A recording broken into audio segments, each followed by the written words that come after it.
चलिए आगे बढ़ते हुए बात कर लेते हैं राष्ट्रीय अध्यक्ष के दौरे की। आपको बता दें कि भाजपा के राष्ट्रीय अध्यक्ष जेपी नड्डा का मध्य प्रदेश दौरा, जहां पर सागर लोकसभा की सिरोंज में प्रचार प्रसार करेंगे। साथ ही जनसभा को जेपी नड्डा संबोधित करते हुए भी नजर आने वाले हैं। सिरोंज के नया बस स्टैंड पर जनसभा होगी और साथ ही लता वानखेड़े के समर्थन में जनसभा करते हुए नजर आएंगे।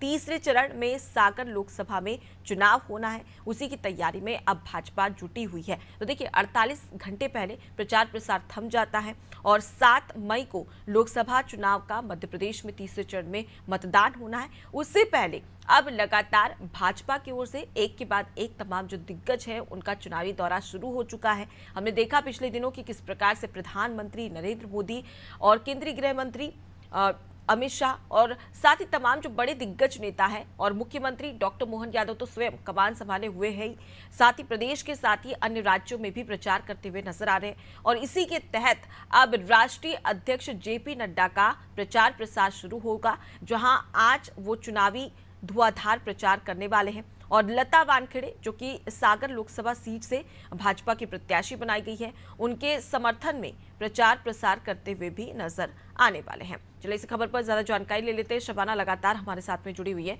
शबाना, जेपी नड्डा का मध्य प्रदेश दौरा और देखिए तीसरा चरण बेहद ही खास, सबसे बड़ी चुनौती यहाँ पर है कि एक तो जीतना है और मिशन 29 पर जो भाजपा निकली है उसे पूरा करना है। उसके साथ ही वोटिंग प्रतिशत कम नहीं होना चाहिए, जो दूसरे और पहले चरण में हुआ था वो तीसरे चरण में नहीं होना चाहिए। इसकी जिम्मेदारी भी कहीं ना कहीं अब जो दिग्गज नेता है वो लेते हुए नजर आ रहे हैं।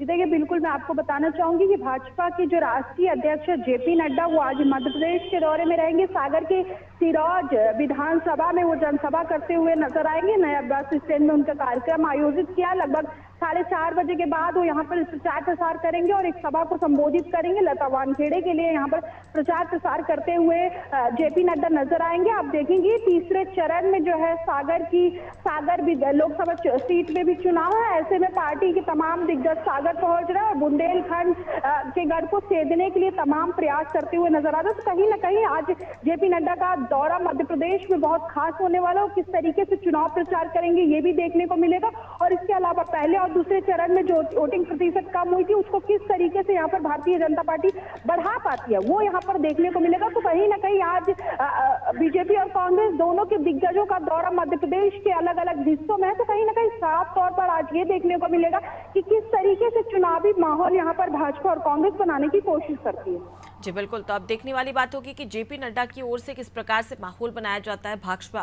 के पक्ष में और भाजपा के प्रत्याशी के पक्ष में। लौटूंगी आपके पास में शबाना, आगे भी आपसे खबर पर अपडेट लेंगे। तो देखिए लगातार धुआंधार प्रचार जारी है और इसी के तहत बीजेपी के राष्ट्रीय अध्यक्ष जेपी नड्डा अब मध्य प्रदेश में आज कमान संभालने वाले हैं। चुनावी प्रचार की जनसभा को संबोधित किया जाएगा। सागर लोकसभा के सिरोंज में प्रचार प्रसार करते नजर आएंगे, जनसभा को संबोधित करेंगे। और साथ ही आपको बता दें कि लता वानखेड़े जो कि सागर लोकसभा सीट से बीजेपी प्रत्याशी हैं, उनके समर्थन में वोट की अपील करते हुए भी नजर आएंगे। 2019 लोकसभा चुनाव में सागर लोकसभा सीट भाजपा के खाते में गई थी, लेकिन सवाल यही कि क्या 2014 और 2019 के बाद 2024 में सागर लोकसभा सीट पर क्या स्थिति नजर आती है? क्या इस धुआंधार प्रचार प्रसार का, जनसभा का सागर की जनता पर एक बार फिर से असर पड़ता हुआ नजर आएगा? तमाम सवाल है जिसका जवाब 7 मई को जब वोटिंग होगी और 4 जून को जब रिजल्ट आएगा तो स्पष्ट हो जाएगा।